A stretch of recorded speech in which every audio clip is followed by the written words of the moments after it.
ako'y iyo.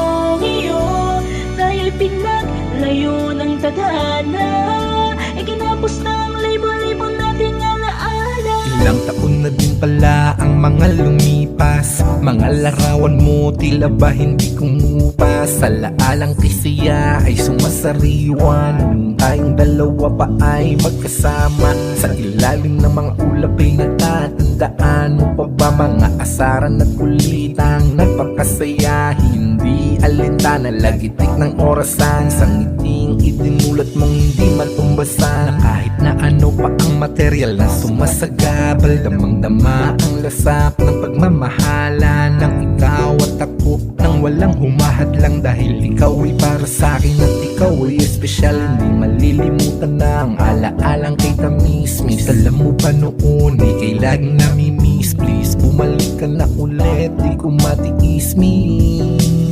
Nais kong malaman mo ako'y iyo.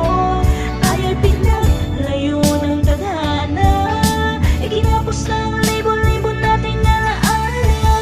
Maraming nangyari, hindi na mababawi, pero tandaan mo ito, nag-iisa ka lang hanggang sa huling tibok ng puso ko. Subalit bakit ba ganun? Ako'y biglang napatanong, natulala, napaisip kung bakit nagkaganon ang samahan. Kay tagal na ating iniingatan, mga planong nabuo, malabo ng maisakatuparan. Sa hindi alam na dahilan, ako'y biglang iniwan, lumong-lumo na darama sa iyong paglisan. Kahit konting paramdam lang naman ang kahilingan, para magsilbing sagot sa lahat ng katanungan na gumugulot, sumasagabal sa aking isipan. Dahil sobra ang sakit-sakit na kung alam mo lang, mawalay ka ng biglaan na wala man lang paalam. Para kung sumutok sa hangin na wala man lang natamaan.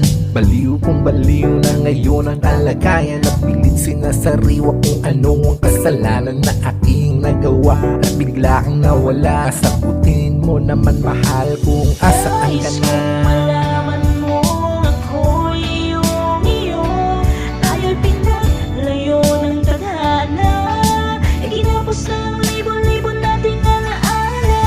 Maraming nangyari, hindi na mababawi, pero tandaan mo ito, nag-iisa ka lang hanggang sa huling tibok ng puso ko. Isang araw nabalitaan ko ang mga nangyari, kagimbal-gimbal na balita ang sa akin sumabutahe. Hindi ko inakalang heto ang kahahantungan ng iyong pagkawala, na hindi ko inaasahan. Pasikreto kang umalis para lang mangibang bayan, upang makaraos lang sa hirap ng kabuhayan dito sa ating lugar na animoy walang kinabukasan. Kung hindi makisaka at umakit baba ng kabundukan, ngunit bakit anong dahilan at umuwi kang nakahiga na lungkot sa iyong mukha? Tila ba hindi tanggap ganong eksena? Wala ka man lang naging laban sa amo mo na punyeta, wala ka man lang awang pinaltrato pagkatapos ginahasa. Ikinulong ka na lang sa silid hanggang sa ikaw ay manghina, at kahit anong pagmamakaawa ay